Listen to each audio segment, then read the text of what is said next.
All right, hello everybody. Welcome back to a Biocinematics production live stream. If you joined last time, then you'll know what the deal is. If this is the first time you're watching it, I'm just going to be working on some molecular visualization. I'm going to be doing some animating some DNA is the plan. We'll see how that goes. So yeah, I hope you are all doing well. I hope you're staying healthy and safe as much as that's possible. And yeah, so this is as many people are working from home or being at home. If you're bored and need a little distraction, that's my plan, is to offer a little bit of something different. If you're not bored and you don't need distraction, maybe get back to work. No, I don't know. Yeah, so I'm gonna be not doing a formal tutorial, as I said last time. This is just a casual setting, but please feel free to ask questions if you want. If you have questions, feel free to give me advice if you know how to do something better than what I'm doing.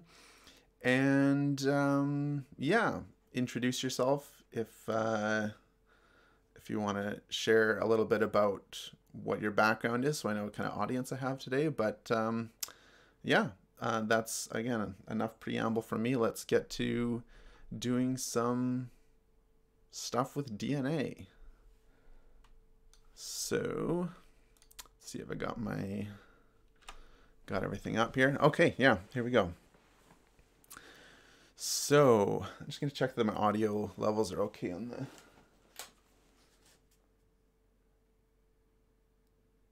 Seems to be okay. Okay, so the plan here is, I had a storyboard thing up here at some point. There we go. Here we go. So you can tell that when I'm working on a shot, before I actually get into the animating, I need to have a plan of what I want to do. And that starts with a script. And then I do a storyboard, and as you can tell, these are wonderfully rich drawings with an incredible amount of detail. Basically, I just need enough information to remind myself what I had in mind, and it also helps me to kind of put on paper, virtual paper, the components, so I know whether it's going to work or not, whether it's going to read. Anyways, yeah, that's the first step. And then making assets is the next step, which I've mostly done for this one. So when let's get rid of that temporarily. What I have in this animation is a little bit about DNA and how DNA is structured. So right now I've got on screen here, this is a strand of DNA, and if you're don't have much scientific background or whatever, maybe I'll give a little bit of information about DNA but as I go. But what I needed to do was create a rig for myself.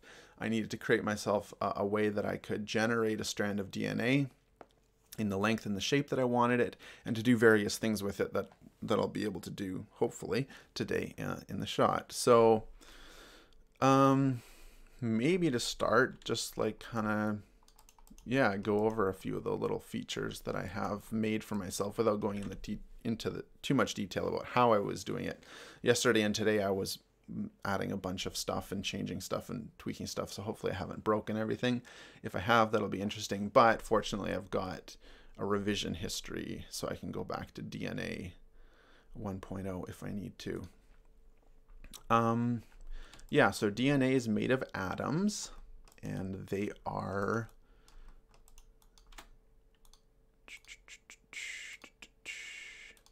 I know what I needed. Yeah, so they're atoms arranged in two helical strands. You can see here they're twisting around each other. A surface representation like this makes that, I don't know if that's more clear or less clear. Why is it, yeah, so I've got a surface representation which was broken this morning, but I think I fixed it. Oh, I know, because it's probably splitting. Yeah. So we've got the atoms. We've got sticks joining them.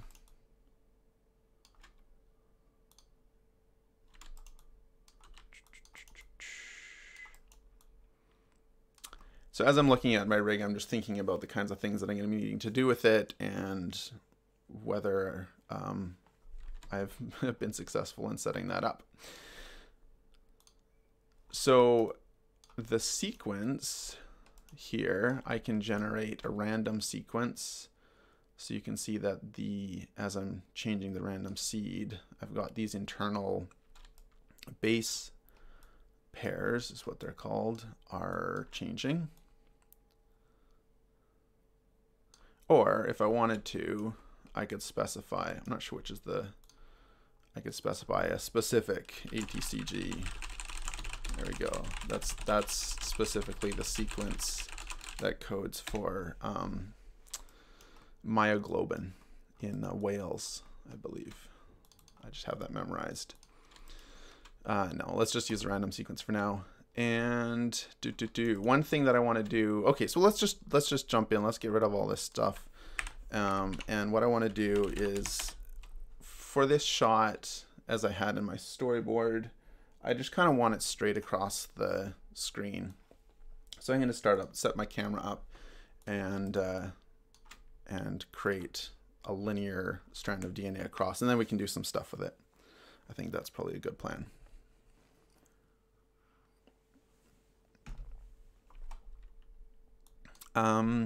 So what direction do we want it to be in? I think I want it to be in the positive X direction. And let's do a transform. Let's bring it up.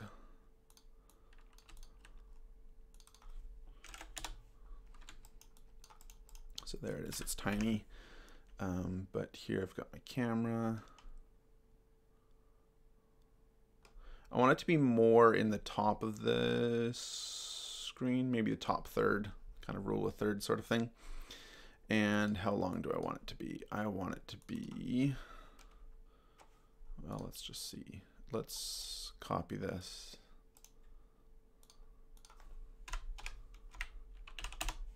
So all that does is just sort of centers it in the x-axis, so that as I increase the length, it increases on both sides.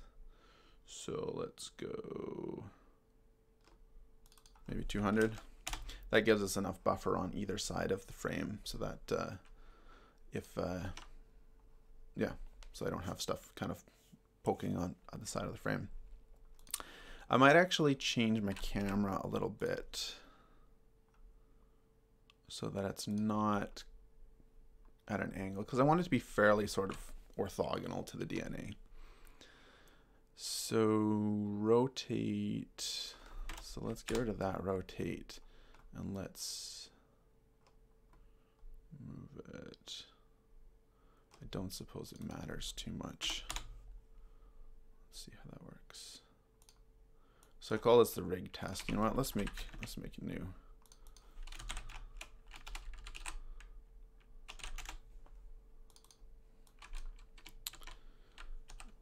Copy that into here.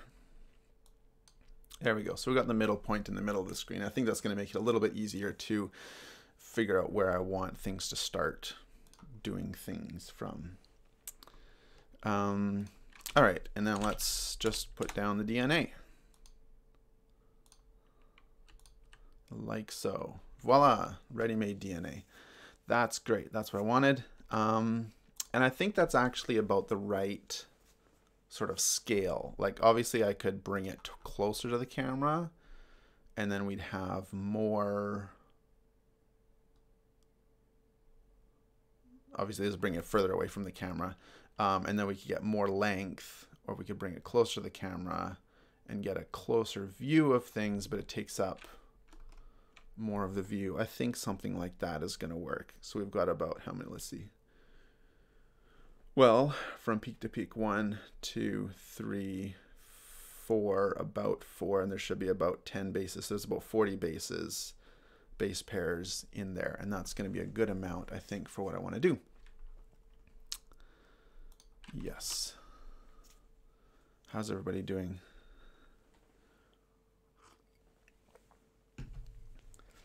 One thing that I wanted to ask, you can sort of mull this over.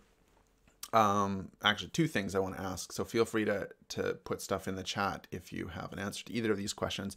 One is about timing of live streams. If you're interested in watching future live streams, what time of day or what day of the week works best for you? I can't accommodate everything. Obviously, there are some people that are in, you know, various parts of North America or Europe or Australia or wherever.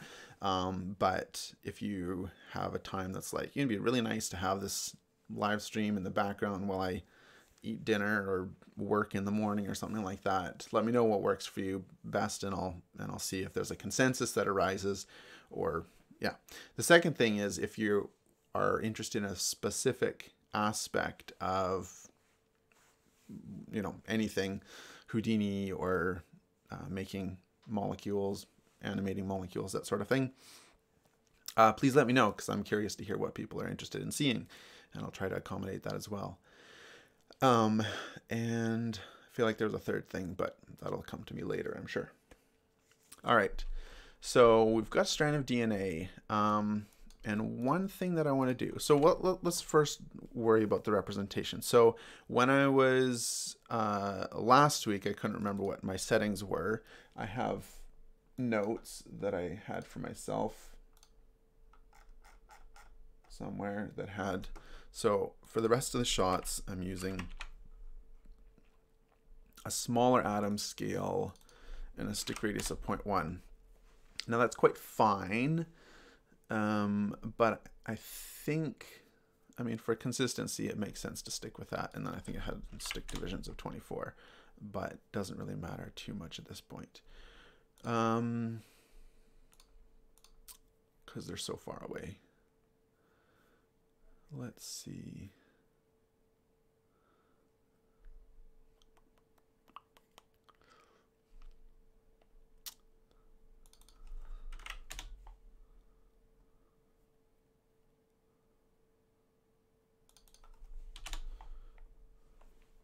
In other parts of the animation, I'm using a space filling representation like this, where the atoms are all filling, you know, filling the actual space that they occupy in terms of a van der Waals radius, I think. So in the animation, I was thinking that I could start with that, but I think for this, I'm just going to keep it. The only hesitation I have is there's a lot of negative space, and there's not as much of the actual DNA at this scale. So I might consider having that for maybe a, again, the good thing about Houdini is I don't necessarily have to make that decision final right now. As long as I make the change before I do the final renders, I can always go back and say, you know what? I want to have it ball and stick the whole way along, or I want to have it space filling for this part and then transition to ball and stick as I pull out the nucleotides, for example. So this will give a better view, at least for the production stream. I think that'll be a nicer view. All right, so what do we want to do? So the one, one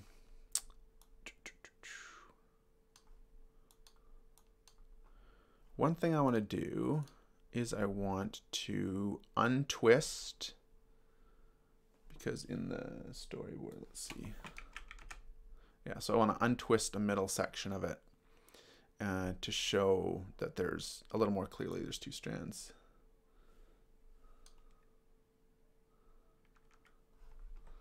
Cool. So what I have here is I've got a bunch of parameters that control the twist. So I can pull down these in the ramp. So you can see this is kind of behaving slowly. So other thing that I did this morning was I created a pack geo setting, which if you're not familiar with Houdini, it's basically taking each chunk, whatever you want to define as a chunk of geometry, and sort of encapsulating it as one specific thing. And then that becomes a lot easier to work with. So you can see now it's like way more responsive, which is really great to work with. Unfortunately, you lose the color because the viewport isn't sort of carrying that color information up to the top level of the pack geo. So it doesn't matter too much. So as long as you're okay with it looking a little bit more boring for the time being, I think I'm going to do this. Okay, so what do I want? I want a middle section like, kind of like, let me bring it in a little bit. So we've got a little bit of twist, and then straight, and a little bit of twist, maybe 0.8. What is this one? 0.2.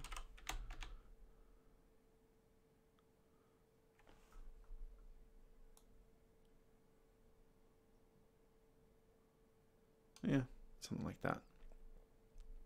Let's just try to work with some even numbers. 0.25 and then 0.35. That's cool. And then 0.8. This would be 0.7. Does that look kind of even? I could do. Yeah, no, I don't think that's. Yeah. All right. Now you can see that obviously I don't want it twisted like this. I want it sort of up and down. So I've got a global twist that I can do like this. So it's kind of more perpendicular. Oh, cool. So Brady, hi, welcome. So you're making DNA inside a Blender, which is super awesome, and a peek under the hood of how I achieved it in Houdini. So I'm unfortunately not going to get into too many details about how I made the DNA. But I can give sort of just the broad scope of how I did it. I grabbed, so here's my DNA network inside. So basically I grabbed the 1BNA, which is one of the more common DNA crystal structures in the protein data bank. So I'm grabbing the crystal structures for that, but I'm not using that as a I'm not just copying that whole thing along, because it's actually twisted. There's kind of a bend to that DNA strand.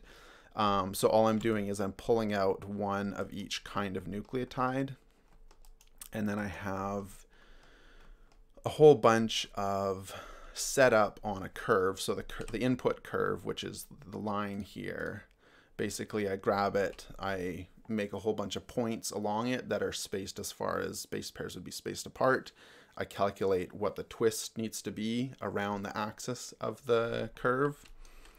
And oh, actually what I did for myself was I made a little gnomon debug tool, which is kind of handy because I had to deal with like all of the rotational stuff, right? So you've got the up axis being the Z axis in this case, which is like along the curve, and then the Y axis, the green axis, pointing to each other, and then the X axis being the third coordinate. So having that little gnomon, this little axis thing is called a gnomon. I learned that not too long ago. And yeah, and so having that debug tool was really helpful for me to kind of figure out like, am I getting the twist in the right direction? Initially I had a right-handed, no, left-handed. What is DNA supposed to be? It's supposed to be right-handed, right? I hope so. And yeah, so I was using that to kind of figure out what the rotation needs to be. So it's kind of, you can see it's kind of a regular rotation here, but in the actual DNA nucleotides, I have each nucleotide oriented so that you get the major groove and the minor groove. So it basically like figures out on each point what nucleotide to use. So I've got a random sequence, and then I've got the sense strand and the anti-sense strand, so that the one strand of it and the other strand of it just basically being pushed apart on either side. It's a little hard to explain, but well, actually, I could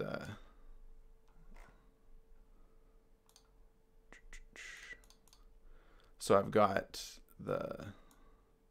I can like pull these apart, because all this is doing is sort of figuring out how, if I go back to the Gnomon debug, how far away they want to get pushed on the y-axis, right? So to separate them.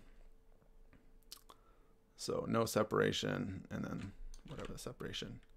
And if I just want one of them to separate, I don't know if that's realistic, but you know what I mean. Kind of.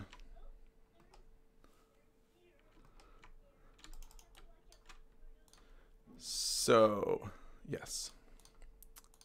So that's a little bit how I generate it. Basically, it's just copying individual nucleotides along a point, with each of the points storing a bunch of information as to what the orientation needs to be, what type of nucleotide it needs to be, whether it's up or bottom. Yeah.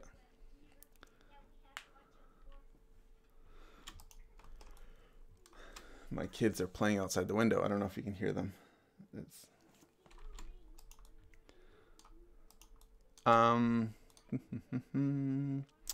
so one thing that I'm not happy with yet in terms of this untwisted version, and that'll become more clear if I go back to the ball and stick representation, is when I've got all of the backbones lined up linearly like this.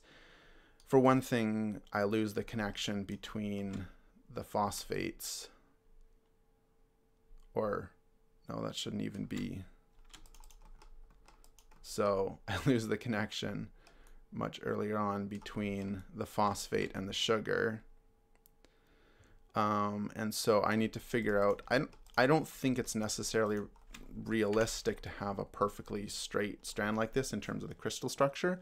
But in terms of communicating information, that's what I want to do. So I need to figure out a balance between a plausible crystal structure and just kind of approximating it for the sake of clarity.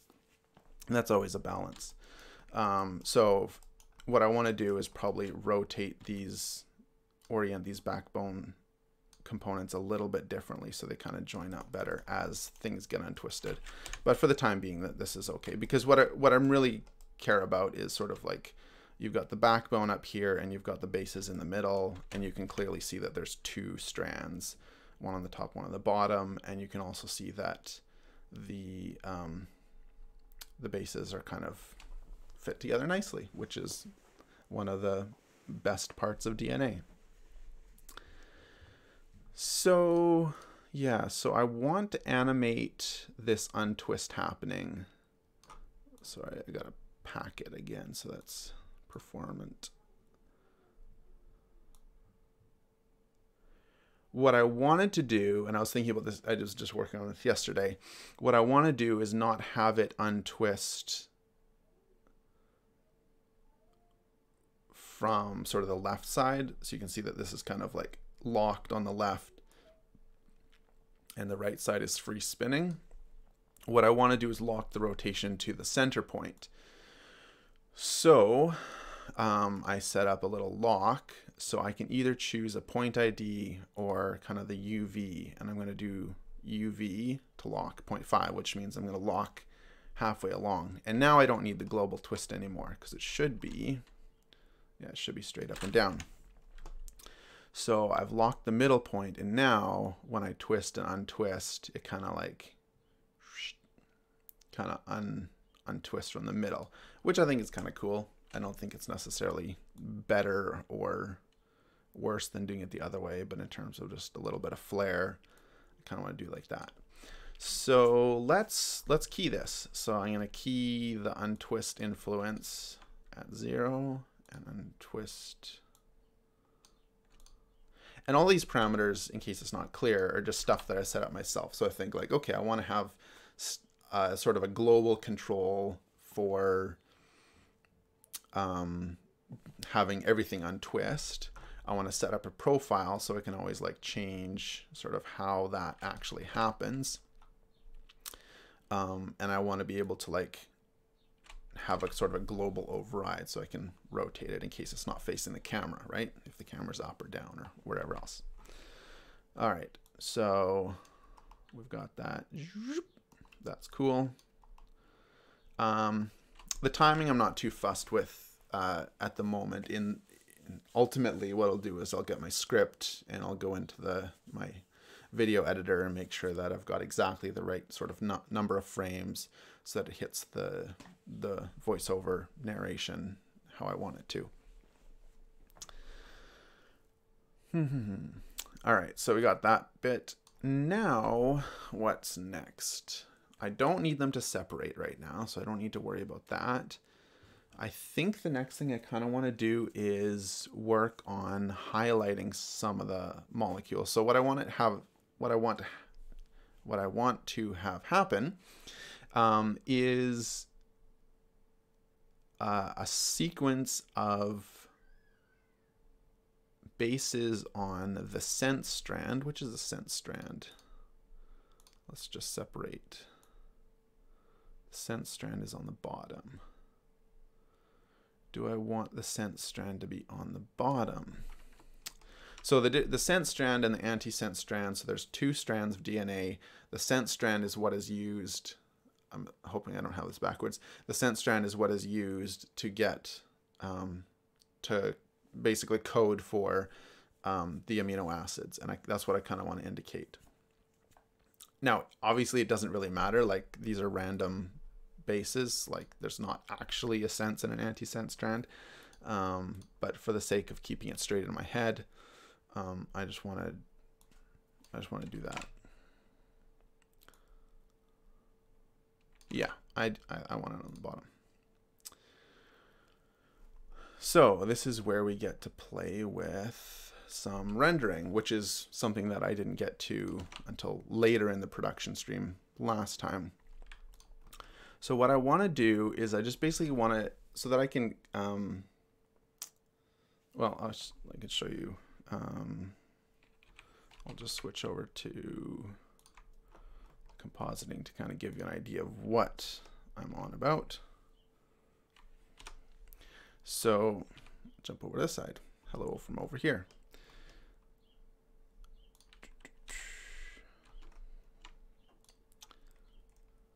So this was just a quick render that I did earlier. And I've got a mask here, and I'm going to do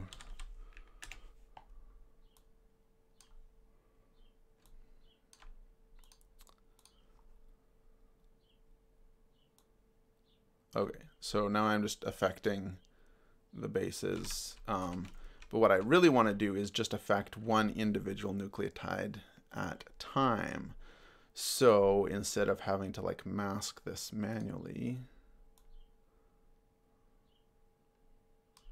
let's see if I can.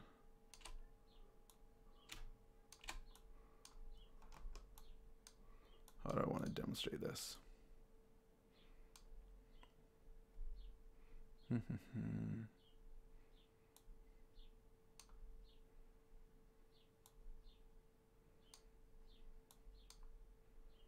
Why didn't that work?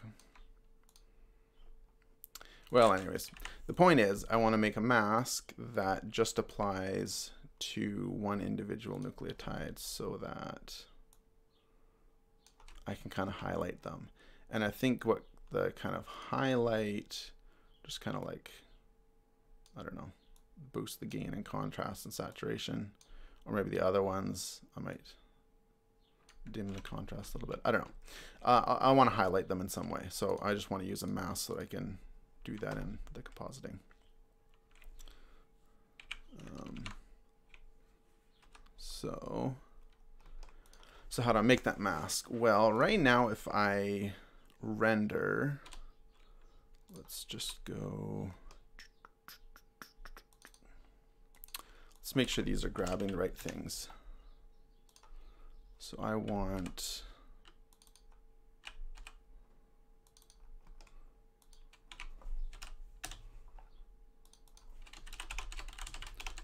our final DNA, and then I'm going to split this out into my atoms and bonds.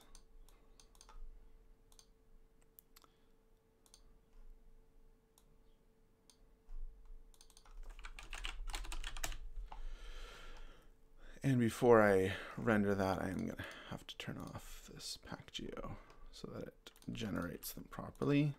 I could unpack it after the fact, but for various technical reasons that aren't interesting, it doesn't work that well.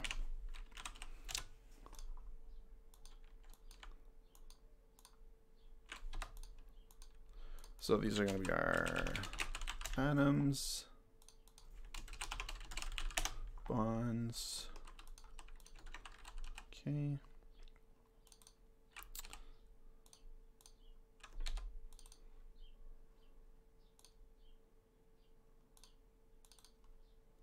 There we go.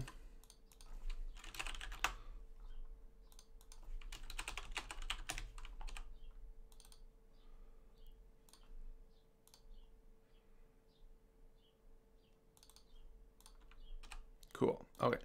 So now we've got those, and if I open up,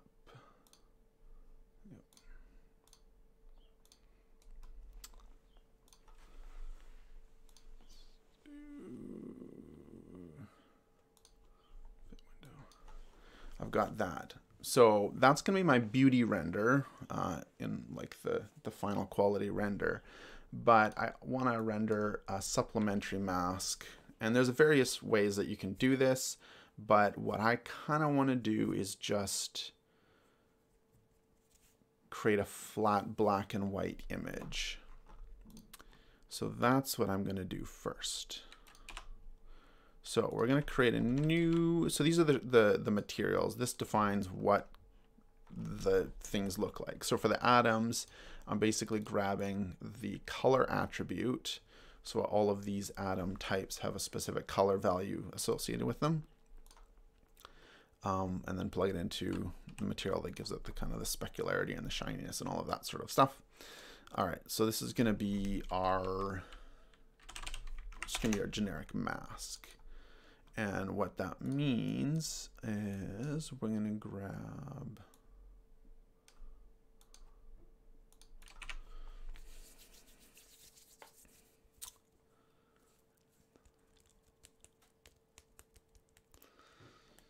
I think there's various complex ways that I could do this, but I think I'm going to do it like this. So we're going to shader switch.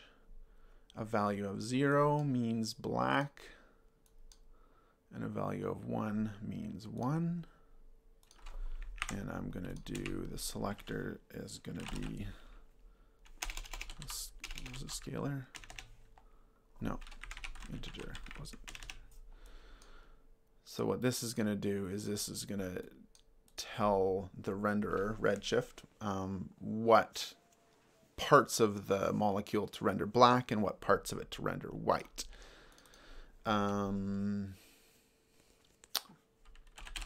Let's call this the attribute highlight. So anything that has the attribute highlight is going to get highlighted by having it white in the mask, and vice versa. So let's test this out. Do we want to highlight both the atoms and the bonds? Yes. Probably. Let's at least make sure that we can, so that if we decide later on that we don't want to, we do or we don't want to, we have that flexibility.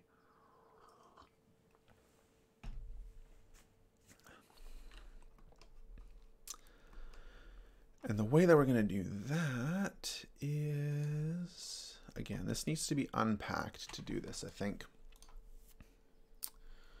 So there's lots of attributes. Can I minimize that? Yeah, that works. So the DNA strand, I've given it lots of attributes. So we've got the color, which is what defines the color, like I said. we've got a chain ID, which is either S or A, and that's sense or antisense. And I just made that up so that I could keep track of which is the sense strand, which is the antisense strand, if that's important. Excuse me, the element type, so we've got carbon and phosphorus and all of those ones. The residue name, so that's deoxy A adenine.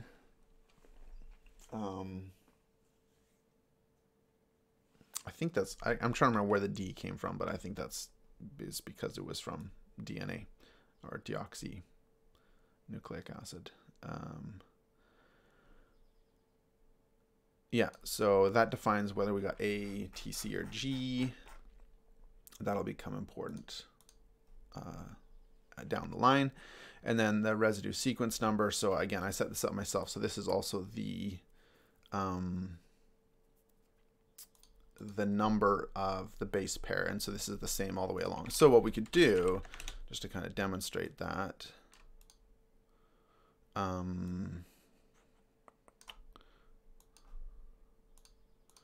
so if we wanted to do res-seq less than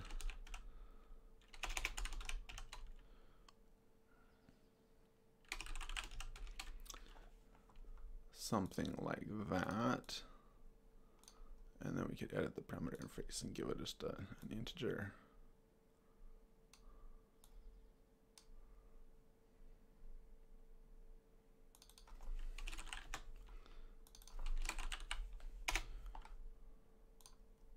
I might actually use this later. This isn't just for demonstration. All right, so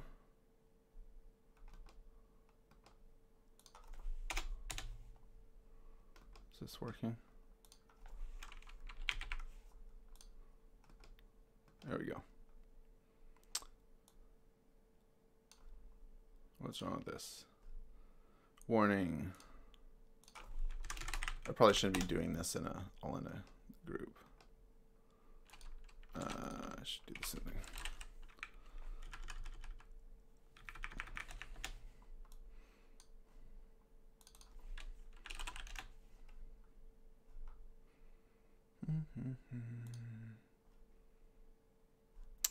I've done this before. I just have lost track of what the exact syntax needs to be. Well, oh, I know.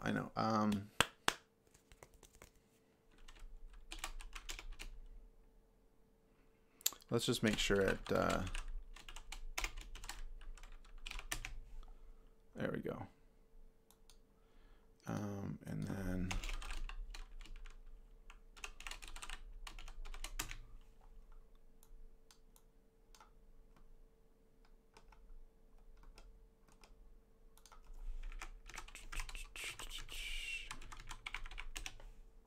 there we go.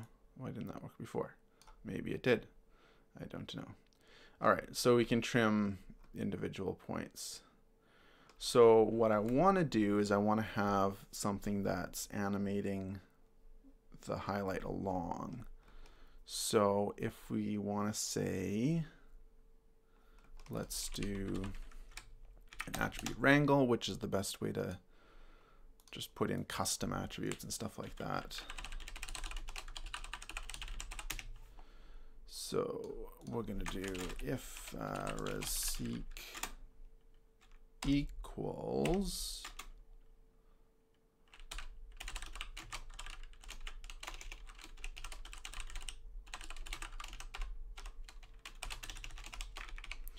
then we're going to give it the attribute highlight, and if it's not, then we're going to give it no highlight. Make sure that I get all the times where I misspelled everything. All right, so which one is, we want to just make sure that, so we're looking at trimming about 20, because just about how many total? Yeah, this is about 60 nucleotides. In total. Right, so I'll just do about 30. We'll say that. So right now, what this is going to do is this is going to highlight. Let's just make sure that this is actually happening in here. Highlight. Yes. So residue number 30 is going to get highlighted. So hopefully, if we go into our atoms and change the material from the regular atom to the mask, and let's stop deleting everything here. Now let's see if this actually does what we wanted it to do. And it does. So you can see that residue number 30 is highlighted. Now, obviously the bonds are not following along. So there we go. And you can see that in the alpha, we still have all of the information there. Everything's getting rendered. It's just that this particular residue is getting rendered in white, except that the bonds are not getting highlighted. So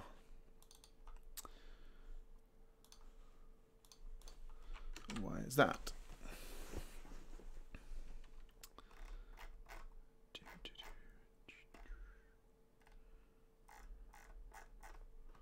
Let's go. I don't know. Well, they should be getting highlighted because they are. They do have the proper attribute. We can prove that again by doing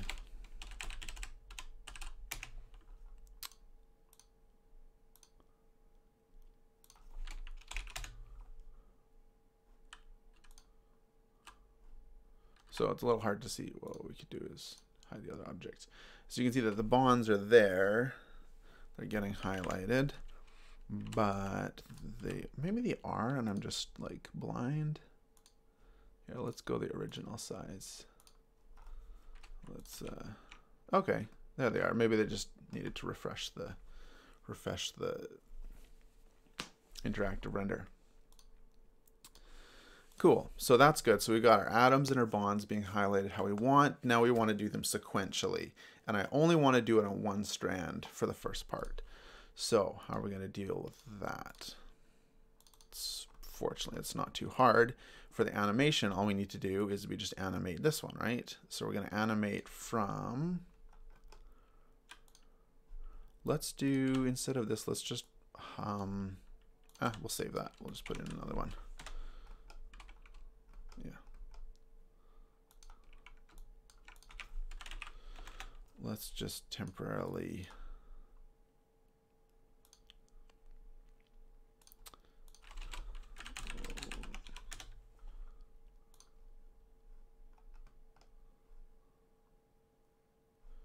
Is that right? Yeah, there we go. Okay. So we want to go from the little pink flag means that it's templated, so I can kind of see it at the same time as I can see the individual one. So let's go from, yeah, let's go from 18. So what did our untwist? Where did our untwist leave us? It was to 48. Okay, so let's do,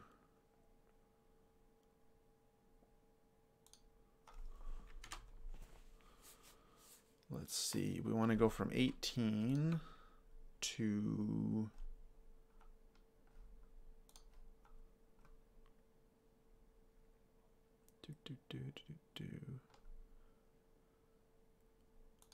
yeah, let's do that. So 18 to 43, mental math, which is something that I'm terrible at.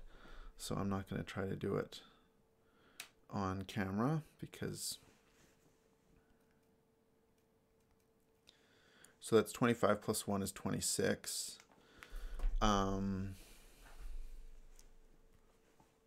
Plus 48, including 48. No, not including 48. Let's do, okay.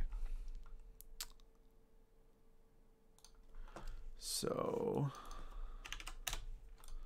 let's do Let's start on 49. All right.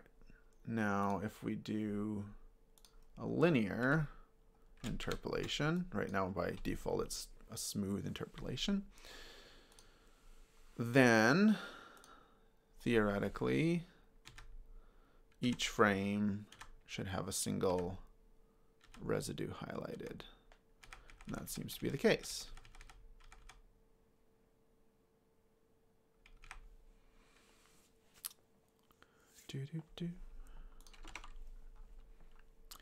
So at this point,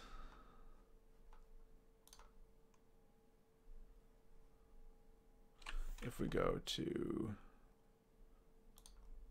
a few frames later, refresh, then we've got that one moving along. So if I render those out, then I'm going to get a mask for sequential frames, and that's what I want. But like I said, I don't want both strands. For this one, I just want the bottom strand. And I think I want, do I want them just to go frame, frame, frame? Yeah, I think that's what I want to do.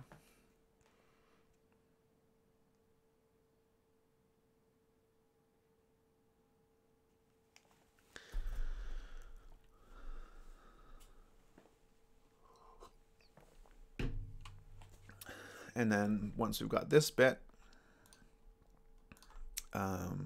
so all we need to do is just do, and what did I do? Chain ID equals S for since. Why did that not work?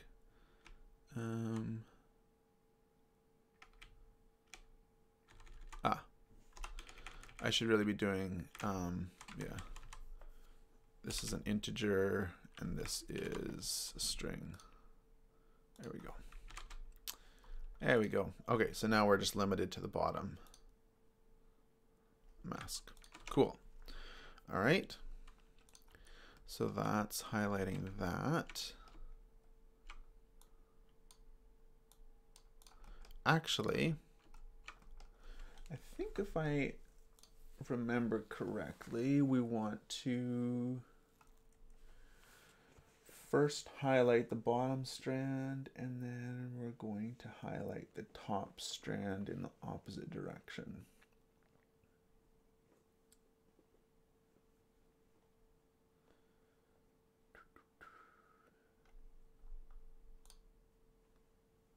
Yeah, I think that's what I want to do. Okay, so another thing that I did, so let's just toggle this off.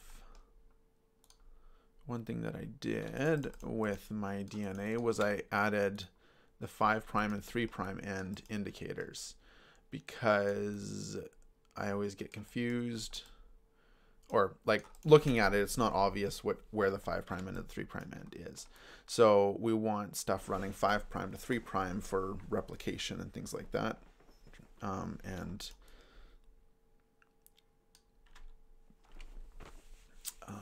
Excuse me, and transcription. So 5', that works out. And then in the antisense strand, we're going to go in the opposite direction. So basically all I want to do is just put in a toggle here. So if I want to do it that way, yeah, I can make this more complicated than I want to right now, so I'm not going to.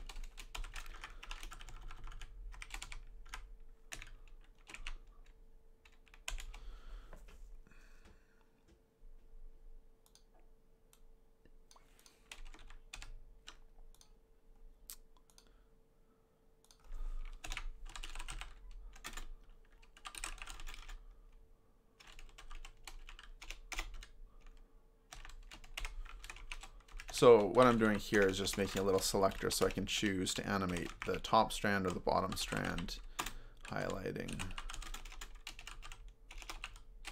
alternately. So we're just going to do that, and then we're going to grab this variable, whoops, over here. So this one,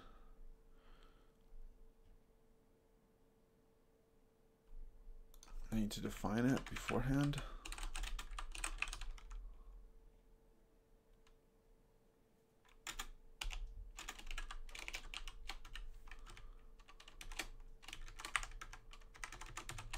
do it like that. Is that what it's complaining about? I think so. All right, so let's turn this back on. So we've got that one, and then if we do that, then it's going to swap to the opposite strand. So what we want to do is we want to animate it going up this way and then down the other way. So at this point, we're going to go 75. What did I say? Is it 26 frames? So let's start it.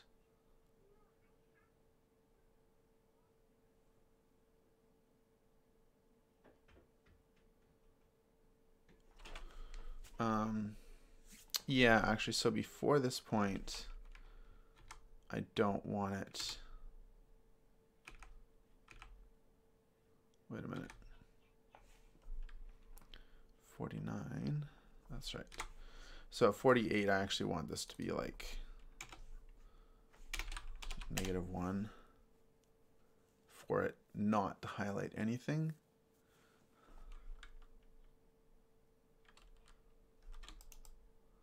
Yeah.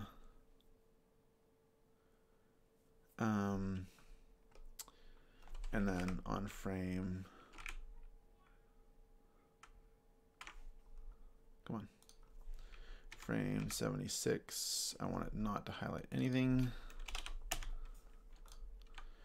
And then on frame 80, let's highlight the first one on the top strand, which is going to be, no, on 43. And we're going to key the strand as well. So on frame 80, we're on the cent strand, and on frame 81, we're on the anti-cent strand. All right, so now frame 100. Can you actually see? Yeah, you can see this on the stream. Okay.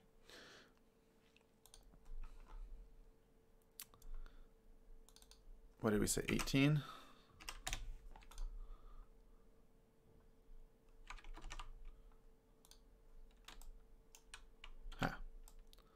There we go.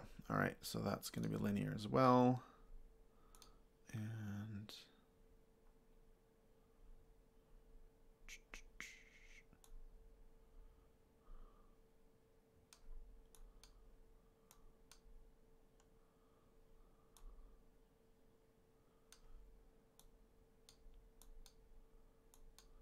I think this needs to be one frame over.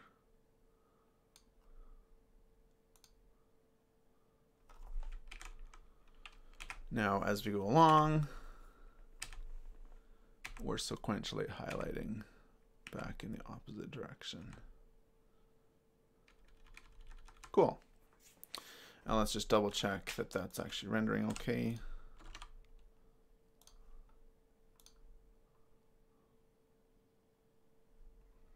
Yeah, so that's the top.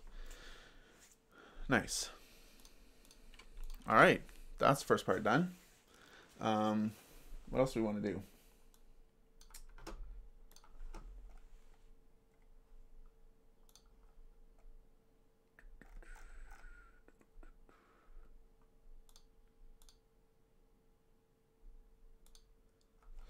Yeah, so I want to, oh, I know what I wanted to do. I kind of wanted to retwist the DNA, because I want to spend most of the time with the DNA twisted, because that's the form that people are familiar with. That's the form that's it exists in for the most part in life. So I think I want to do something like retwisting it during highlighting. Now I'm not sure exactly what that's going to look like. If that's going to look weird and confusing, or if that's going to look super cool. I guess doesn't hurt to try, right? So this one here.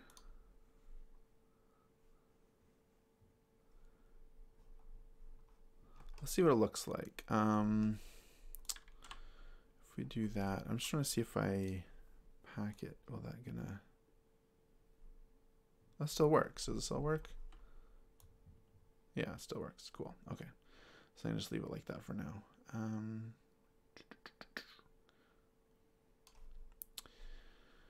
untwist. So the untwist influence, we're going to lock it there. And what we could do is we could shift the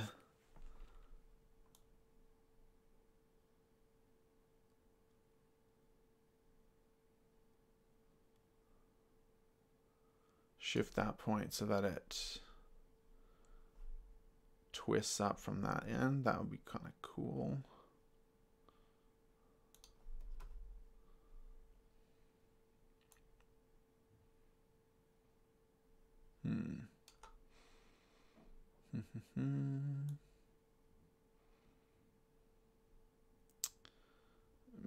Might not work.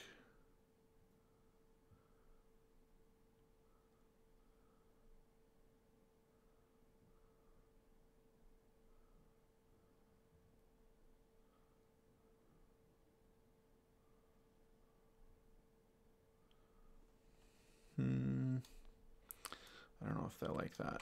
Let's I might kind of like that a little better than. So I'm just trying to get right on the point. Actually, I could.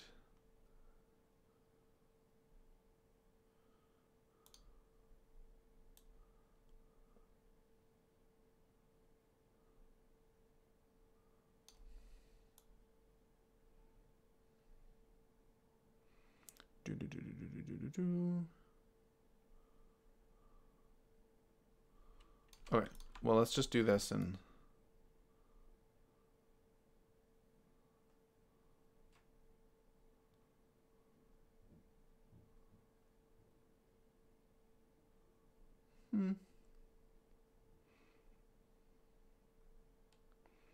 untwist, highlight the bottom, highlight the top as it retwists.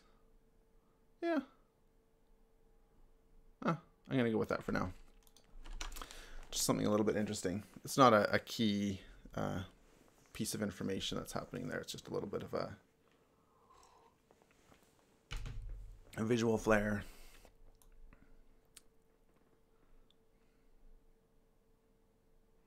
Yeah. And then the next thing we want to do is we want to color the individual nucleotides. So I think what we want to do with that is, do I want to highlight the entire nucleotide or do I just want to highlight the base? That's a good question. I shall try to answer myself.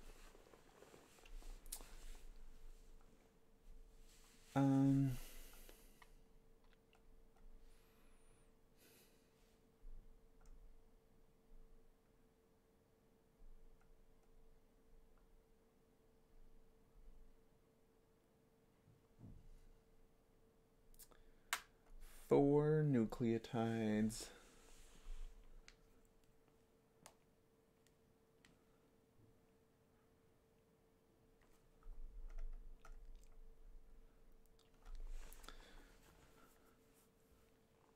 So the benefit to highlighting, so this comes down to not sort of like a technical question. This is just a question of communicating something. So if you color, for example, like I did with highlighting, the entire nucleotide, including the backbone, that's a bit more visually salient. That's more easily read than if you leave the other, than if you leave the backbone as it is. But if you're wanting to highlight the differences between the bases, as if we just dive in here, the part that's different is this part here, right? That is different than that, but this part is the same. So if you're wanting to highlight the differences, then you might just want to highlight the bases. So let's leave ourselves have the option to do both, and let's try to do that.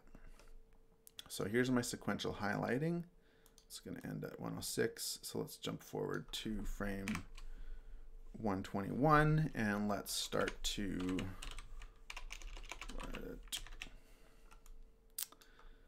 let's make sure that we're not highlighting anything at this point.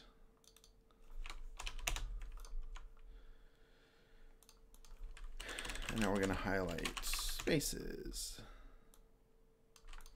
All right.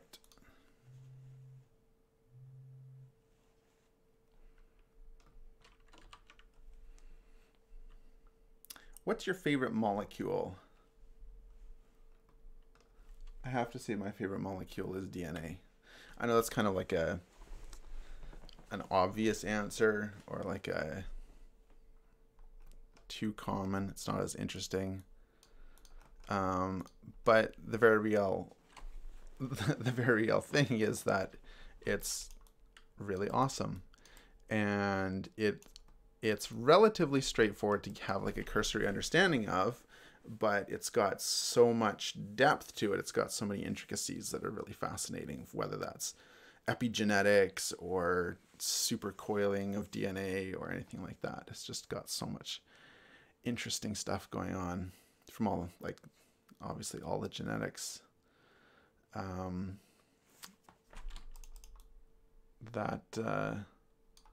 Yeah, it's pretty cool.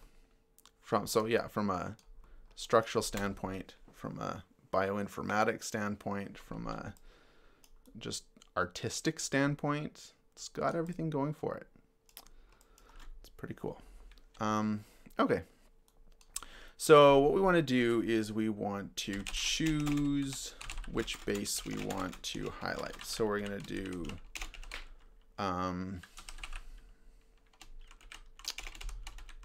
just a 0, 1, 2, 3.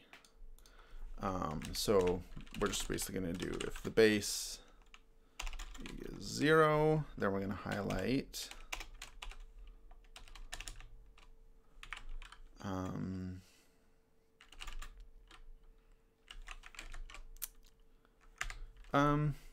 what are we actually going to use on this?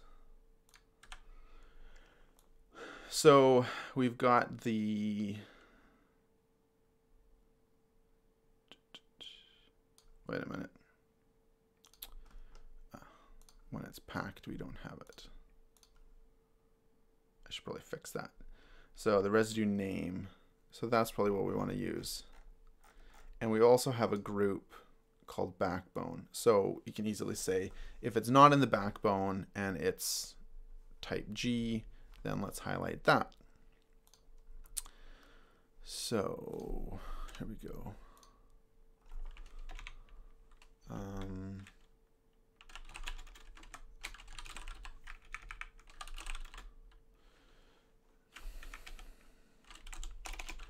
Let's do this a little more sensibly.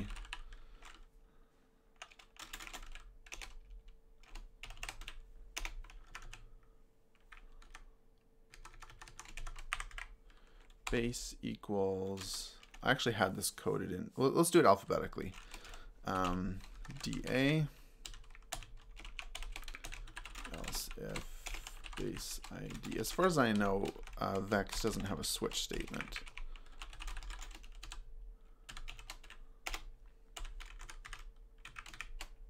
Let's do some copy and paste. 2, 3, ACGT. And then what we're going to say is if the residue name equals the base, then let's do it, and group backbone. It's not in the backbone group. Come on, scroll down. Then highlight it. All right. Actually,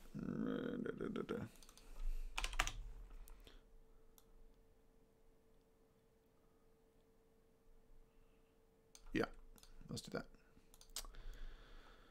All right. Let's see if what I did works. All right, nothing's being highlighted. That's as we would want it. Now we have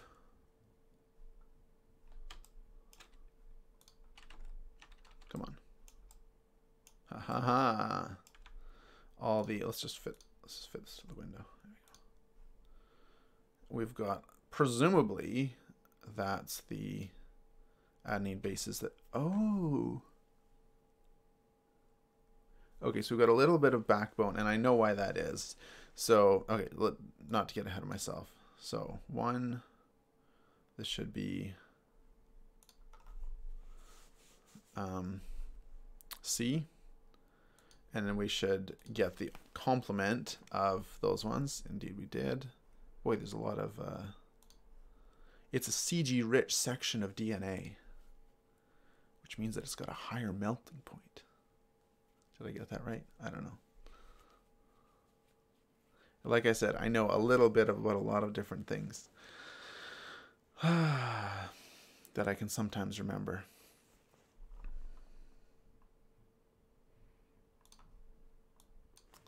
Cool. Okay, so that's working. Now the problem is we have this little stick in the backbone that's not included in the backbone group, and that's because I think when I made my DNA rig, I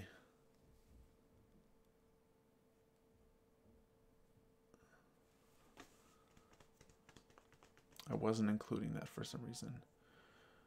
Is that all? I feel like that should be, yeah, okay. That's a detail I can worry about later on.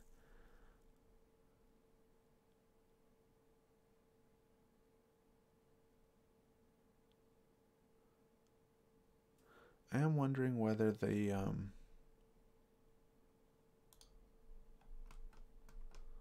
whether all of the backbones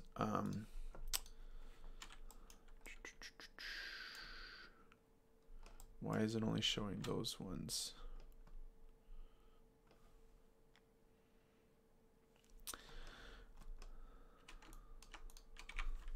Let's just do a sanity check. Make sure that what's happening is what I think is happening.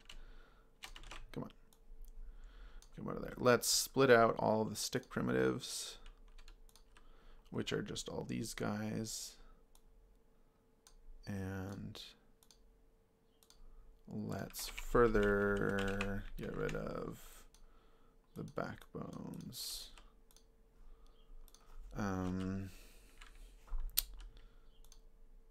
Backbones.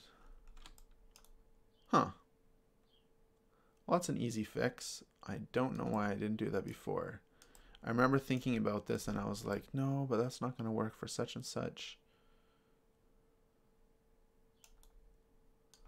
All right, should we make a change to our DNA asset? Let's do it. Let's do it. All right, so we're going to go to our asset manager. We're going to look for our DNA. We're going to get our 1.6, and we're going to make a copy. Version control is very important. That's not what I want to save it to. Pardon me while I disappear for a sec.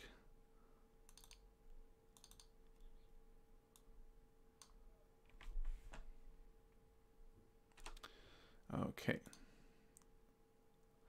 So now we've got 1.0.7. And what that means is that we can dive in and we can make sure that those extra backbone sticks get classified in the backbone group. And this is here. Just gonna add a group node, drop it in. We're gonna call this point group and backbone. And everything goes inside it because that's just a little backbone. All right, and if we check this, we can see that we got rid of that extra little backbone group. So now it's just the sticks that are in the bases that are not classified as backbone sticks, if that makes any sense whatsoever. So what we're going to do is we're going to save the node type, save, and match current definition. All right, so now we've improved our DNA rig. And now actually if I render again, nope, not that. Oh, yeah, well, doesn't really matter too much.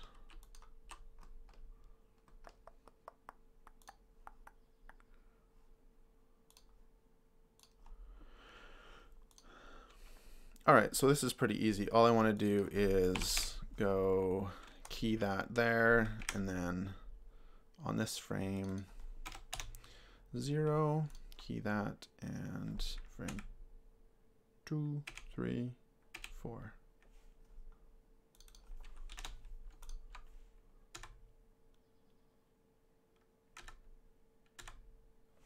All right, so now that, yeah, so now on these frames we're just highlighting, hopefully,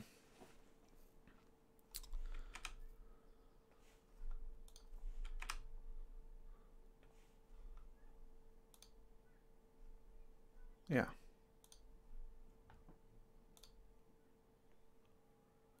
Okay, so now we've got the individual bases highlighted. So when I render out this mask, so I have this on 1, 2, 3, 4 frames. Obviously, I'm not going to have it just like flash for a single frame, because that would be silly. But I can take those frames and I can time stretch them, and I can say use this mask for this amount of time in the compositing, that sort of thing.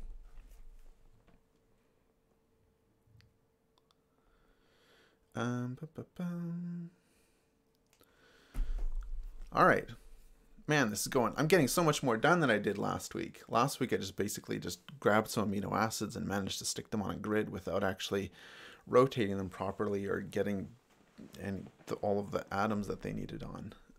But here we go. We're getting all of these masks and passes done. I guess that's it. That kind of underscores the importance of like spending all the time building the rig, and then when you're actually doing the animation and creating the shot, assuming you've got everything set up the way that you wanted and it can do the things that you want it to do, then animating is pretty fast. That's the way I like to work. I like to spend a lot of time developing the assets, developing what I need for a variety of different shots, and then the individual shot creation is pretty fast. What we could do is we could actually do some different color coding. So instead of just rendering some boring black and white masks, we could actually render the atoms with their own color coding. Because I think that's what I want to do, is not just to highlight them, or yeah, not just to like to show them, but actually to change the colors so that they are a bit more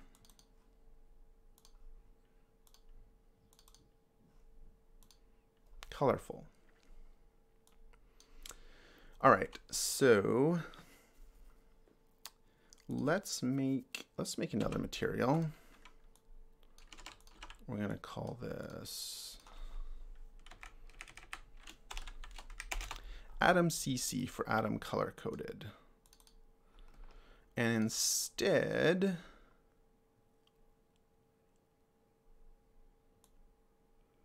of using CD, we're going to use another integer switch, into a shader switch.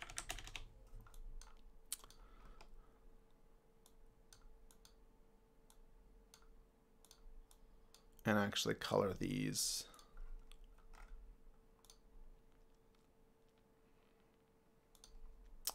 Yeah, so we're going to go ACGT.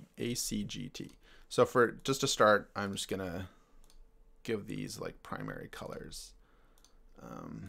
But I think I'm going to do the coloring a little bit different to that.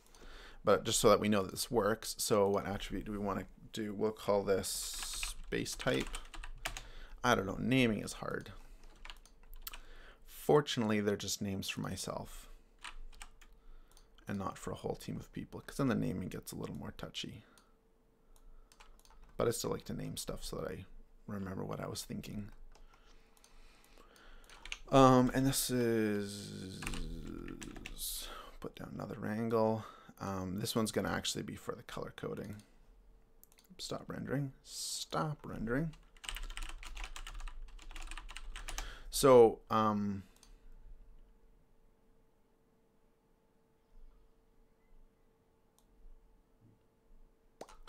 basically going to grab the same code except sort of flip it, because what I want,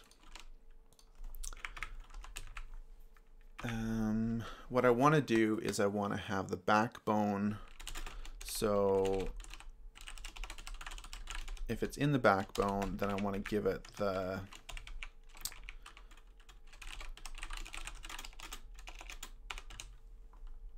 no base type, and then else if res name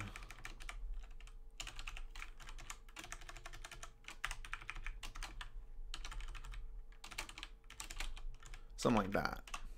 Oops.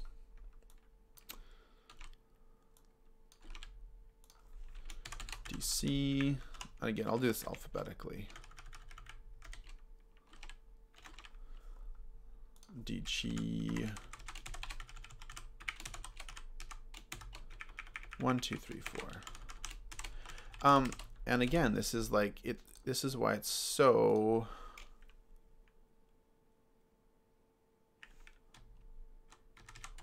nice to have useful attributes on your geometry, because you can use them for so many different things. All right. So if I did that properly, we'll find out if I did. Now we should see some colorful DNA. Hey, look at that, colorful DNA. Turn this back on. So this is what the background is. The background is going to be kind of like, it's going to be less saturated and less contrast background, but it's going to be something like that. So I want to make sure that the colors kind of stand out from the background. So that being said, what we can do then is we can go into here and start playing with the colors.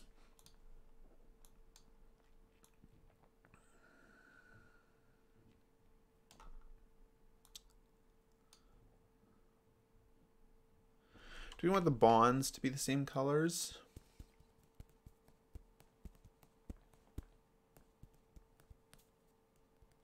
As the color-coded stuff?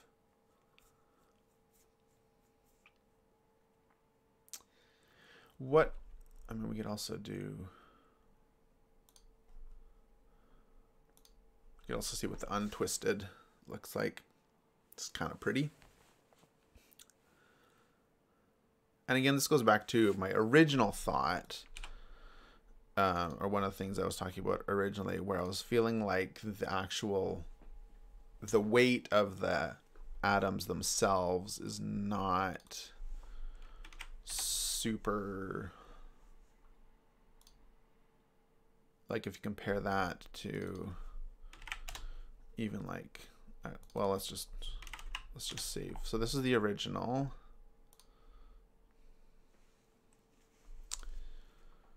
Take a snapshot.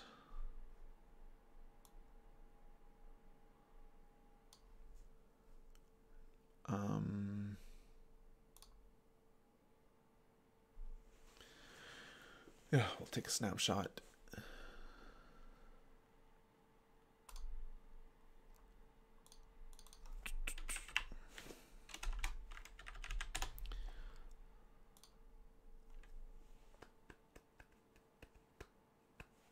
Like, that's much more, that gets the point across a lot better, but it's not consistent with the representation I was using in the rest of the animation. So do I make an exception? Do I make a third style where it's like chunky bonds? I said chunky bonds.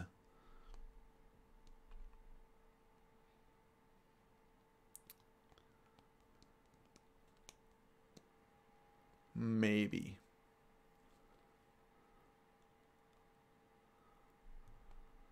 I do have to like figure out what I want to do with the background, because it's not working out quite well in terms of the actual structure. But I kind of like the, yeah, okay, well, we'll stick with that for now. So what do I want to do? I want, you typically see, when you see DNA in a textbook in a sort of a graphical format, when they do color coding of the bases, they usually tend to use primary colors. And that's okay because you can see clear differences between them. But what I want to suggest more strongly is the base pairing mechanism. So what I want to have the bases C and G to be a little more harmonious. So I'm going with an overall kind of, I feel like it's kind of too saturated. Although this monitor isn't the best in terms of color accuracy. What if we did like, we want these to be, yeah.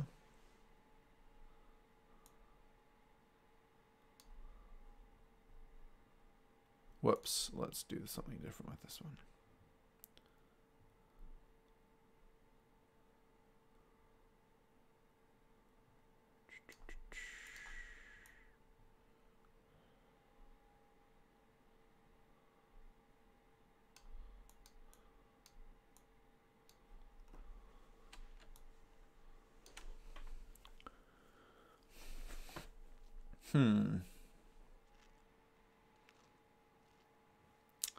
Color's not my strongest suit.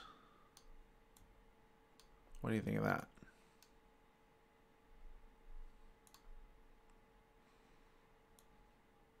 Let's warm that up a little bit more. Cool it down a little more.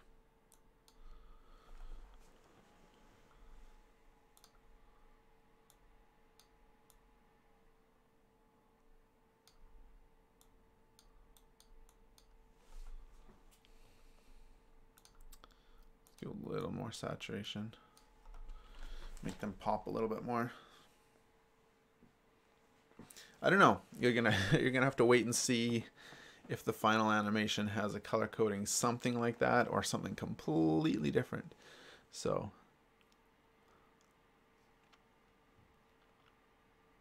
but I'm okay with that. I do kind of think that the bonds, if we're gonna go,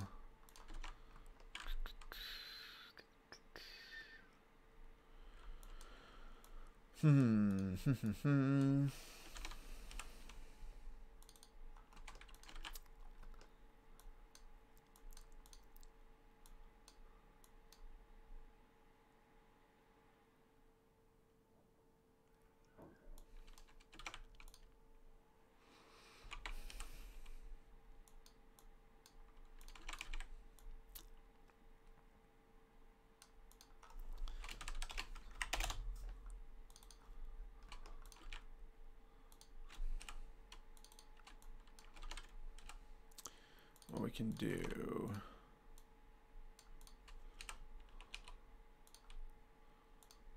Let's see what it looks like for the bonds to be color coded similarly.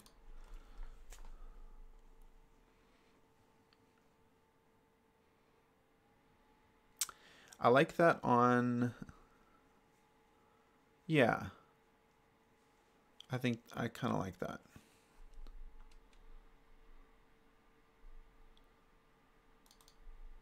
You know what? I kind of like them on the backbone, the original color. So what I'm going to do is I'm going to grab the diffuse color. And in here, we're just going to paste those values. And that way the backbone has a little bit of variation in value.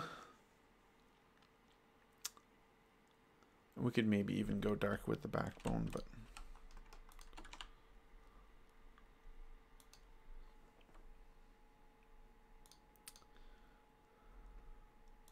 Voila, DNA. All right, and then twisted.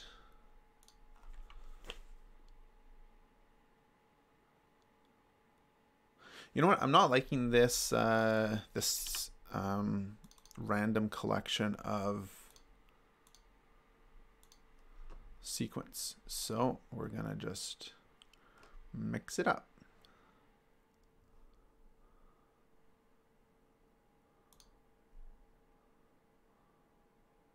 Wow. That's not any better. I wonder if I hard-coded some proportions. It should be equal distributions, but I could code some proportions. That's a little more. The thing with true randomness is that it doesn't look random to a human eye. Something that looks random actually tends to not be that random.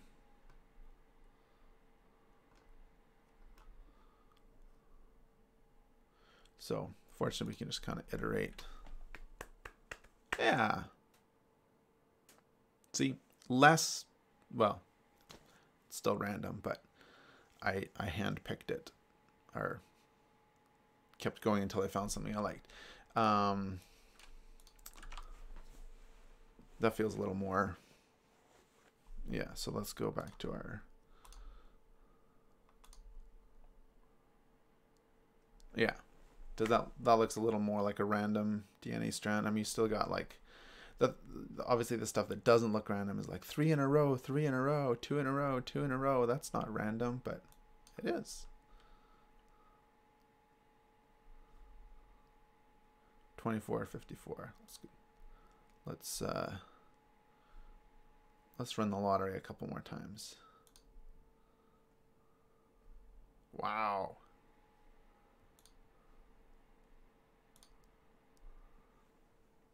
I know this is like riveting.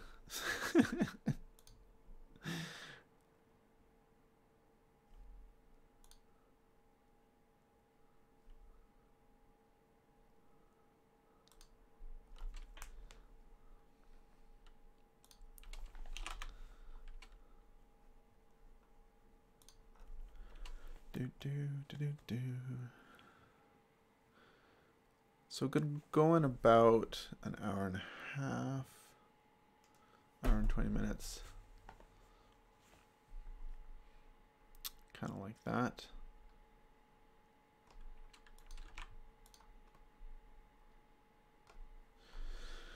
I'm just trying to think of what I want to kind of do next. So I've got all the bits and pieces that I wanted to. Oh, I know what I need to do. Well, I've got several things that I need to do.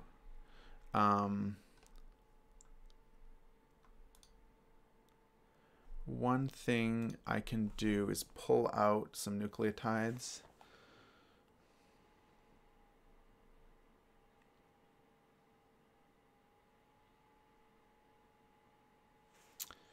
Another thing I can do is try to do some DNA replication, or I could try to comp some of the highlighting. I might save that for a bit later because it's not as,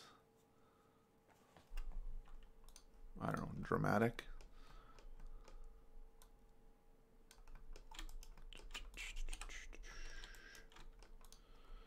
Okay, let's try and do a full separation. So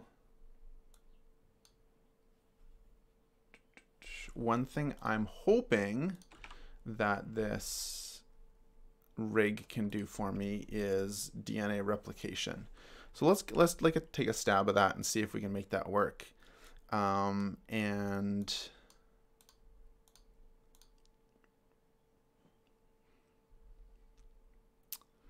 yeah, and then we'll maybe stop there. Okay, so I'm gonna just grab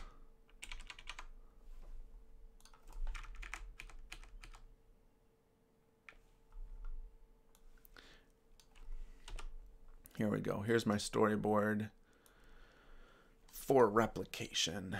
So process highly simplified. That's the key there.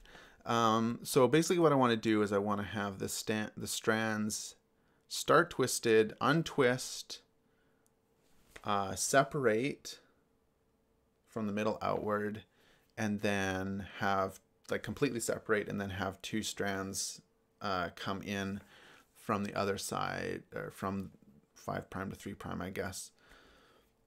So, yeah.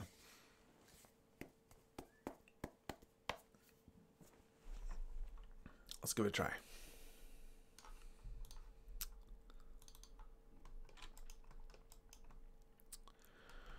I think that one... All right, so let's do this packed so that this is gonna be a little bit more quick to go through. And what we also want to do is create two daughter strands that use the same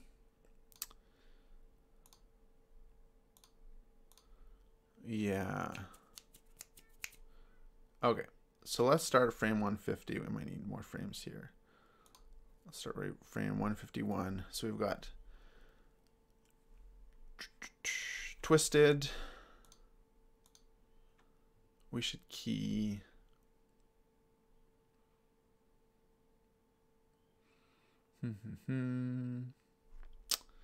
yeah. So I don't lose the values that I wanted. So we're gonna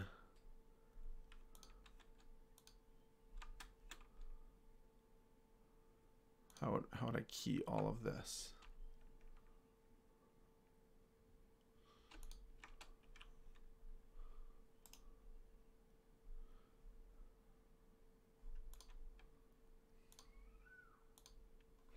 I'm just gonna do a quick little Google here.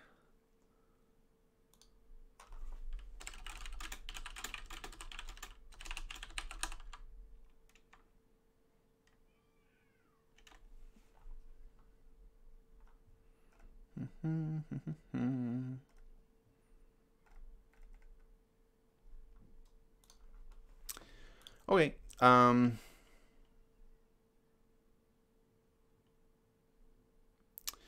just thinking which ones I actually want, because I'm gonna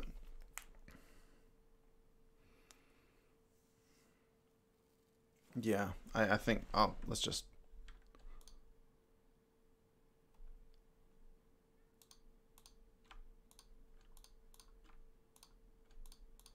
and then we can at least do it in the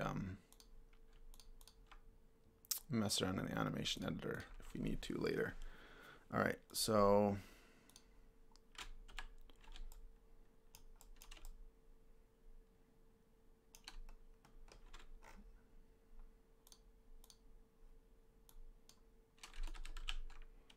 yeah, all right. We're also going to key untwist influence, and we're going to use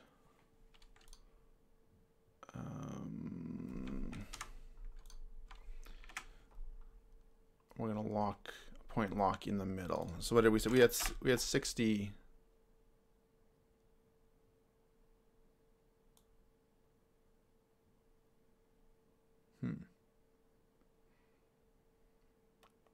Yeah, that's okay. If anybody has any questions, I'd absolutely be happy to answer questions, or just hanging out. That's totally cool. All right, so over the course of, let's just say a second, just to be even. So we're gonna go, we're gonna untwist. Do I want that linear? Yeah, I think that's okay. And we're going to slide.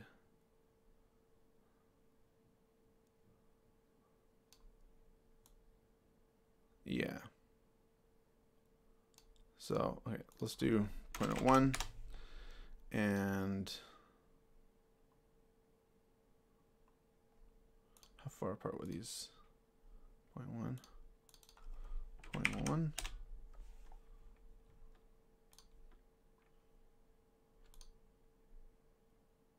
Sure. And we'll do the same for these guys. 9 and 0.89. Okay, so as far as you can see on in the frame, we've got a completely untwisted. Zoop, zoop, zoop, zoop, zoop, zoop. All right. We might have to worry about where it twists, because we've got the global lock at that point, the rotation lock, and then, oh, wait a sec. Yeah, it snaps to the, that's okay. We'll figure that out later. All right, so we've got untwisted DNA. Now we want separated twisting. I might actually like, yeah, I might actually bring in the untwist influence.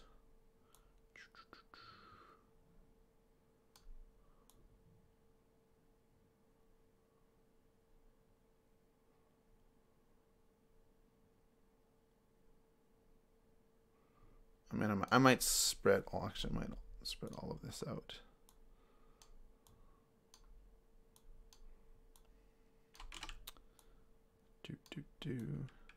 So just kind of like that. And then at this point, I'm going to start separating. So we are going to separate both of them.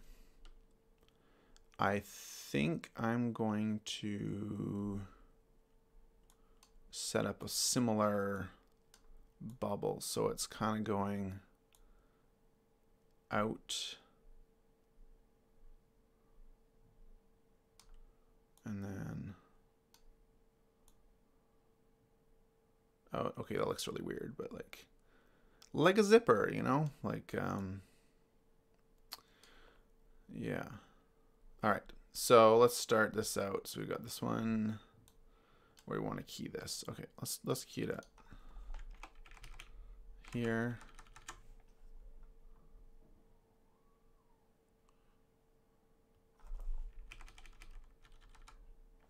Okay, so 0.25, 0.35.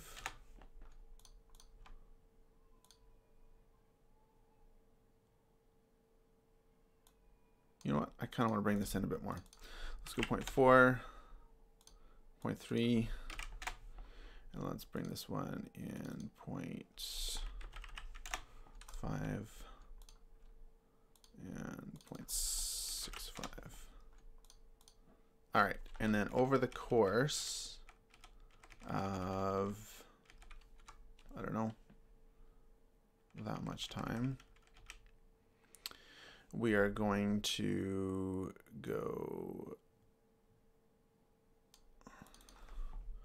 0.01, key that, 0.1, key that, and separate it.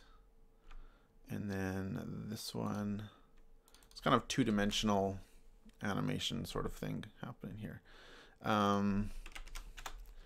Basically, I'm just trying to create this this bubble that expands outward. Starting from the center. So if I did this right,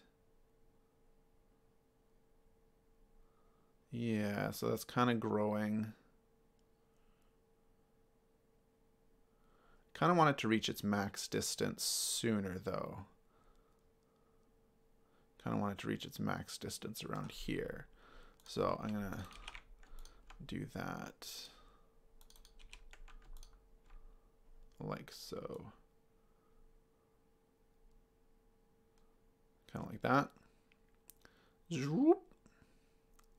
Zoop. We gotta have the sound effects in there. Now, how far apart do we want them? I want them that far apart. Let's see if that changes anything. It does kind of look like it hits a wall there, but you know what? I think I'm okay with that. You know, it's kind of like hitting the ceiling, hitting the floor. And we're gonna have some real problems with like the backbones, the continuity here, but I might not be too fussed about it. We'll see. We'll see what I can do to kind of make that better. Okay, so we've got separation. Now what we need is to bring in the same DNA strand so that it looks like it's being replicated. But what we're actually going to do is we're going to use three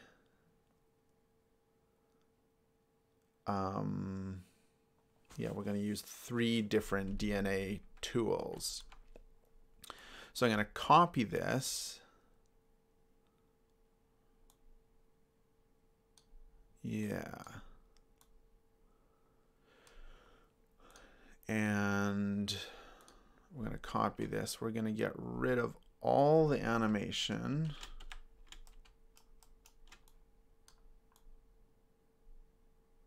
Well,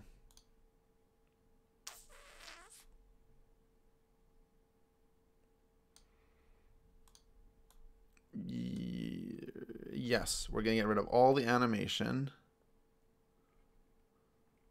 Wait, what do I have? What do I have on the twist? We're not going to get rid of the twist animation, but how do I know which channels are twist animation?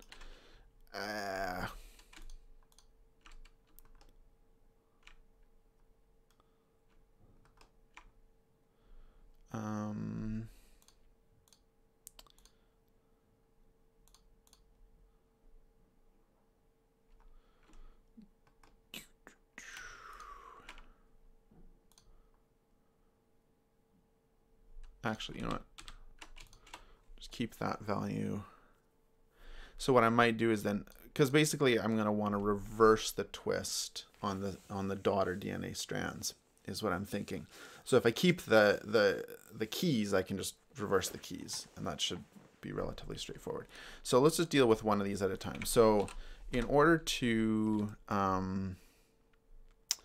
so here's our original DNA strand, and here's our new DNA strand. So assuming if we transform this half of the separation distance, which is 6.25. I mean the full transformation separation distance, obviously, which is 12.5, then this one should perfectly line up with the other one. And indeed, that seems like the case. And then we can just bring it over the other one. I know I said I was going to deal with one at a time, but I just want to double check. So we've got this and this, right? So then all we want to do is just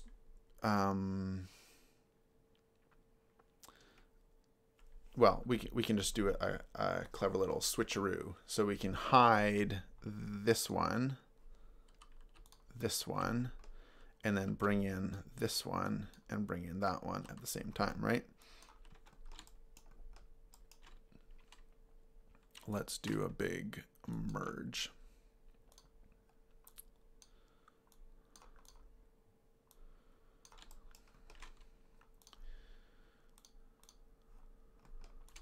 So this is going to be daughter 1.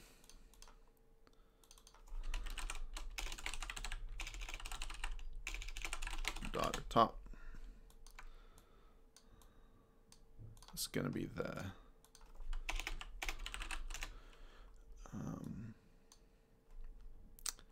it's going to be this strand and this strand, and then if we have them all together, we've got 2.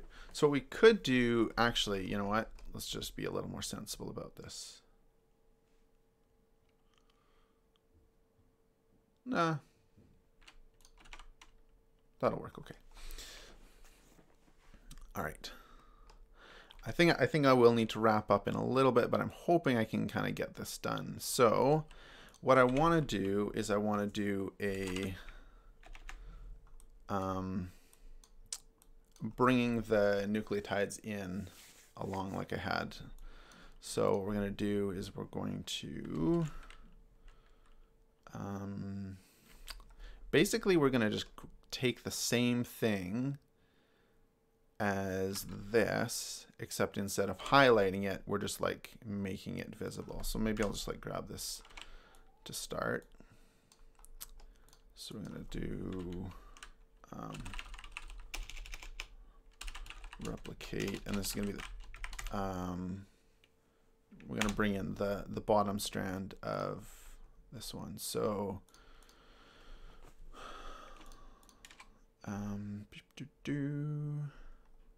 so instead of highlighting it, we're going to add it to a trim group.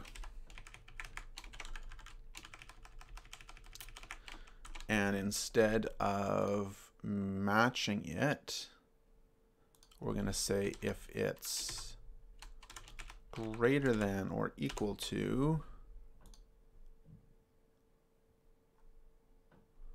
then put it in the strand. So which strand are we going to do? Well, we've already got a toggle to choose which strand we want to do. So all we need to do, put this after the DNA. That's probably a little more useful. Okay, so what we're going to do is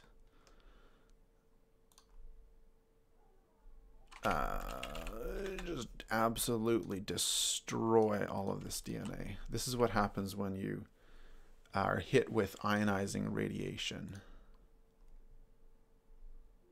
It's really not. Look at that. They're coming in. Zoom. Only one problem, they're coming in the wrong way. I think, is this the, well, I guess it doesn't really matter which. Yes, it does.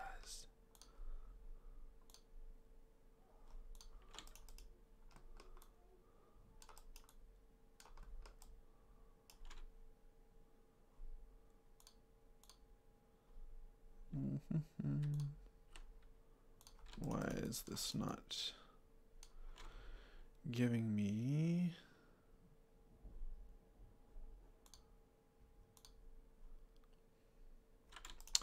Oh.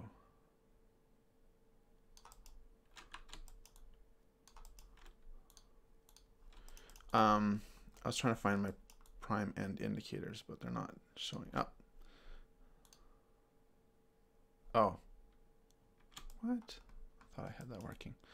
Okay, so we are going 5 prime.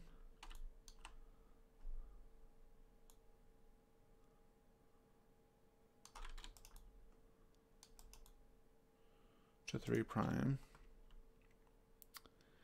I kind of had it backwards in my head, but I think, I guess it depends if you're looking at it from this direction or this direction, right? It doesn't really matter too much. Yeah, okay. So all we need to do is then just animate this one.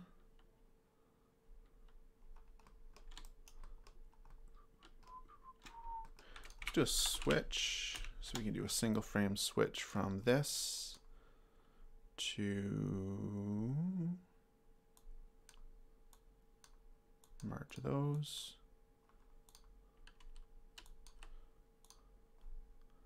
Switch, switch. Nice. All right.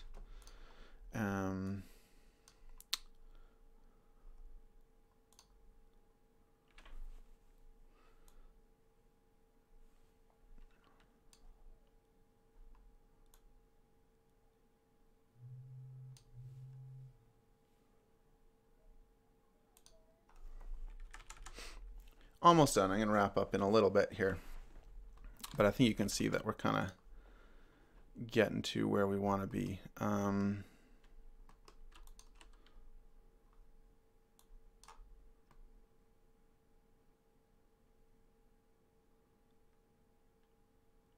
I'm not sure where we this one had all the keyframes, right? There we go. Okay. Yeah, so let's start frame 200, 201. Let's do from there.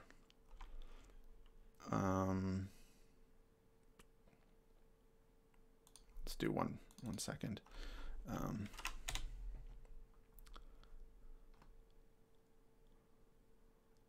don't need to do too much more than what's absolutely necessary. And then let's copy that over, copy this over here. We could merge it the other way around. So how does this one doing?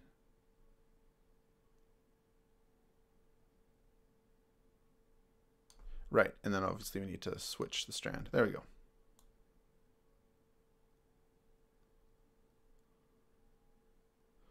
And now because this one is going, should be going from, just want to double check this one, this one, make sure that I'm, oh, you want, yeah, this one 5' to 3', so that they're going in opposite. So all we need to do is just take this and have this one be 56 and this one be 9. I guess I had 53. And these ones shouldn't be linear, or they should be linear. They shouldn't curves. All right, let's pack the geo. Let's turn off the prime and indicators. All right, let's see what we got.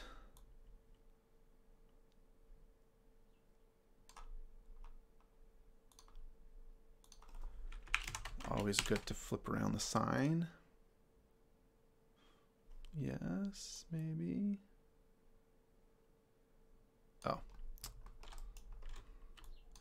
Always good to, hey. Zoom, DNA replication. Ha. All right. A few minutes on the clock. Can you do it?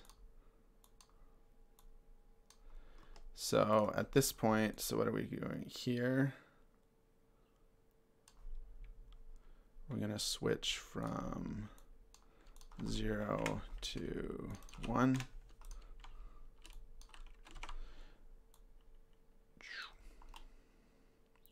Untwist, separate,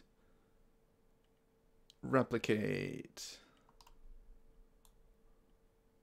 Something happened here. You see that? There's like a little pop. I don't know. I don't think it's anything.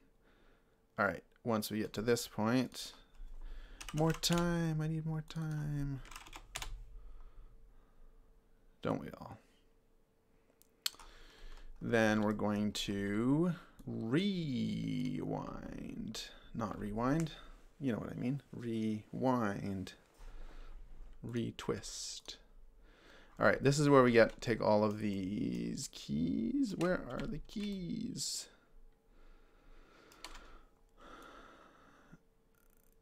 There. So we want to take that frame on both of these. We want to do it at the same time. Take that frame.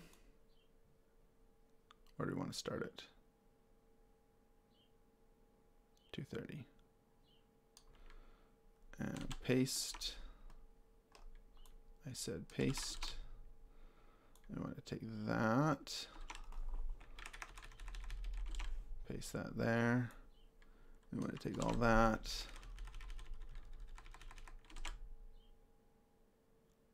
Like so.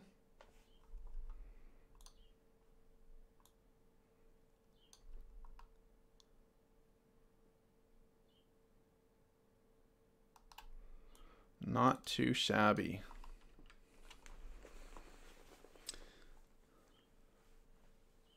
Twist. All right. So the timing, I'm going to be tweaking the timing a little bit so that it obviously so that it times with the narration and it is at a good pace. I can unpack this so you can see the colors there. But yeah, that's, you can see how slow it is to respond now with it when the geometry is not packed. But I think that the rendering should be okay anyways. Let's go jump back up here. Let's go partway through the, I don't know, let's render a few different frames. Yeah, something like that.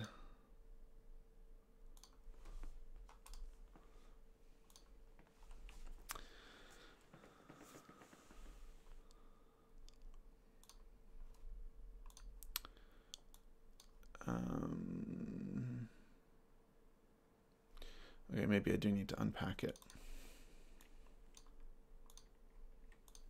There's probably a way to make sure that it, yeah. For now. For now.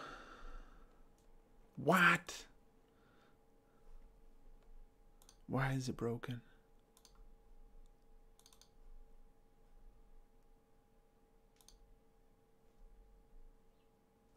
Because I wasn't setting that attribute on those individual copies. The daughter copies, I didn't do that little highlight, the color coding thing, etc., etc. So I should set this back to my original things. And when I'm rendering them out, I can just render those like one layer has, or one take has it in the original shaders, and one take has it with this color coded one. I'm not sure, during the replication sequence, I don't think I'm going to have them color coded, but I'm not 100% sure on that. Well, I think that kind of is sort of what I wanted to take care of today. There's obviously more I can do. There's lots more bits and pieces to this shot. I want to have the individual, not amino acids, the individual. Oh, I crashed. Nice. Good to get a crash on stream. Achievement unlocked. Crash on stream. That's fine. We just had our compositing software behind it. Ta-da!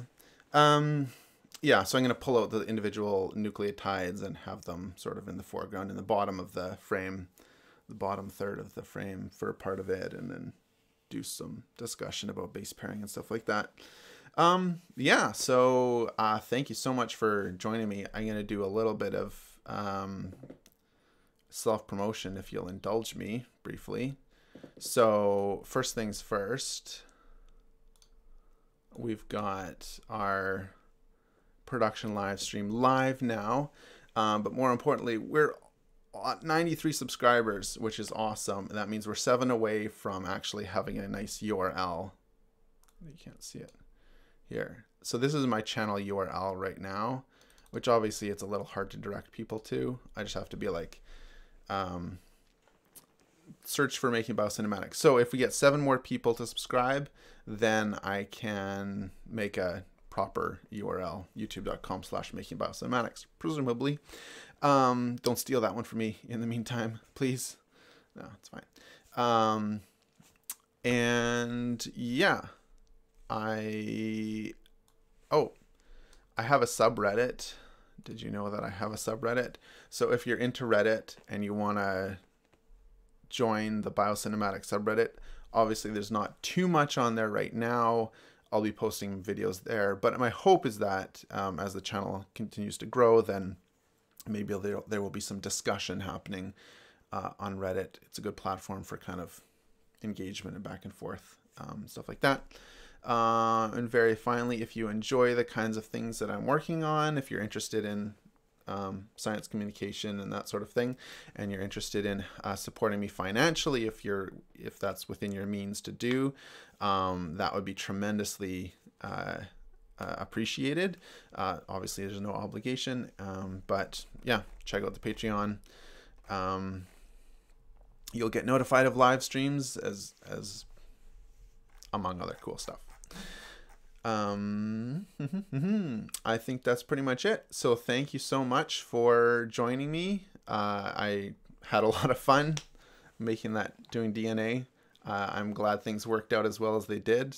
They could have not worked out at all, but I'm glad that we got some DNA happening in the end. So thank you for joining me, and then hopefully I'll see you next time. I may do this again next week, maybe at a slightly different time, so stay tuned to social media stuff, Twitter, Facebook, whatever you're on, to get a heads up about future live streams. So thanks again for joining me.